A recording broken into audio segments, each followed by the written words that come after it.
No me estaban observando, era yo.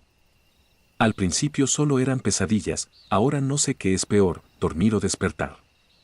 Mi vida siempre había sido bastante normal, incluso monótona. Un trabajo de oficina rutinario, un pequeño apartamento tranquilo, la ocasional salida con amigos. Nada fuera de lo común. Pero hace unas semanas, los sueños comenzaron. Eran vívidos, extraños, llenos de una sensación de amenaza constante que no lograba identificar. Al despertar, esa sensación se desvanecía, dejándome solo con un vago malestar.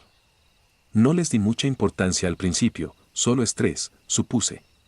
Pero luego, los elementos de los sueños comenzaron a filtrarse en mi vigilia. Al principio, eran solo pequeñas coincidencias, supuse. Un símbolo recurrente en mis sueños que veía pintado en una pared de camino al trabajo. Una frase extraña que escuchaba en el sueño y que luego oía murmurar a un extraño en la calle. Eran fugaces, insignificantes, fáciles de descartar como casualidades. Pero la frecuencia comenzó a aumentar. El hombre de mi pesadilla, con su rostro sombreado y su mirada penetrante, me pareció verlo por un instante en la multitud. La melodía inquietante que sonaba en mis sueños la escuché como música de fondo en una tienda. Cada vez era más difícil ignorarlo, más difícil convencerme de que era mi imaginación jugándome una mala pasada. Empecé a sentir que me observaban. No podía precisar quién ni por qué, pero la sensación era constante, como una sombra pegada a mis talones. En el trabajo, las conversaciones de mis compañeros me parecían tener doble sentido, dirigidas sutilmente hacia mí. Las risas se sentían burlonas. Empecé a revisar mi apartamento cada noche antes de acostarme, buscando algo que no estuviera en su lugar, alguna señal de que alguien había entrado.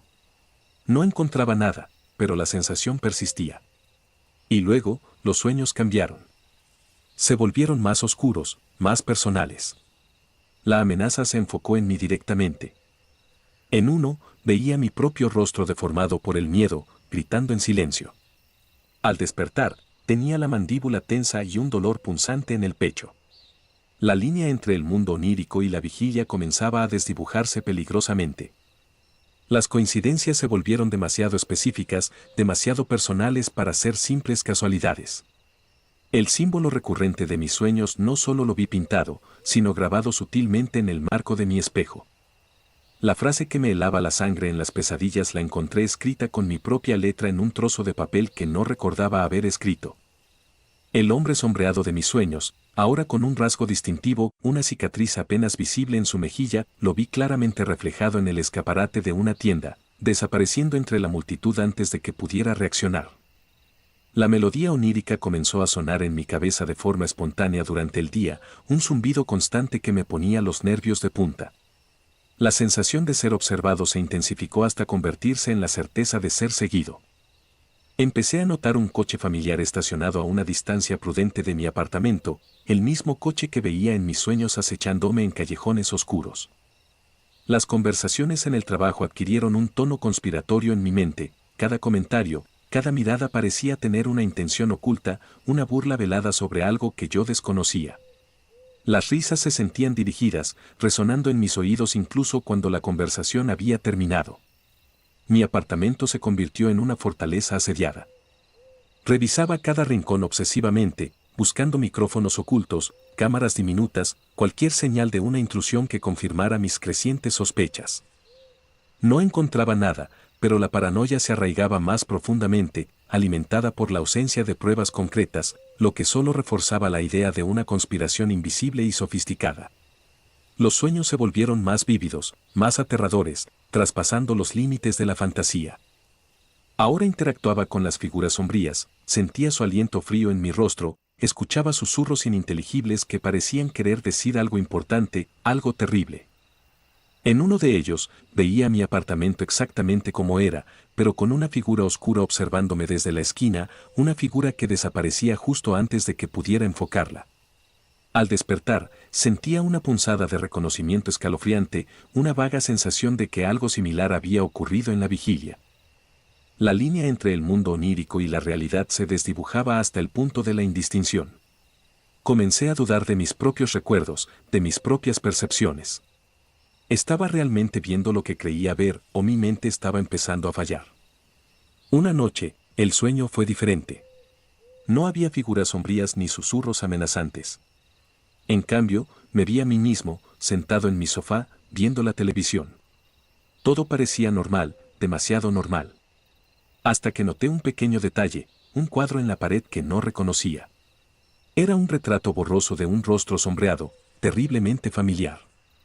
Intenté levantarme, pero mi cuerpo no respondía. La figura del cuadro pareció moverse, sus ojos oscuros fijos en mí. Entonces, la pantalla del televisor comenzó a distorsionarse, mostrando imágenes parpadeantes del símbolo recurrente de mis pesadillas. Un frío glacial invadió la habitación onírica.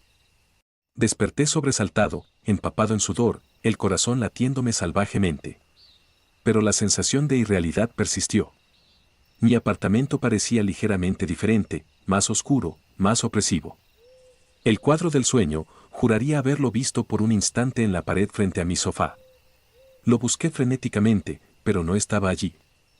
Sin embargo, la certeza de haberlo visto, aunque fuera por un instante, se grabó en mi mente.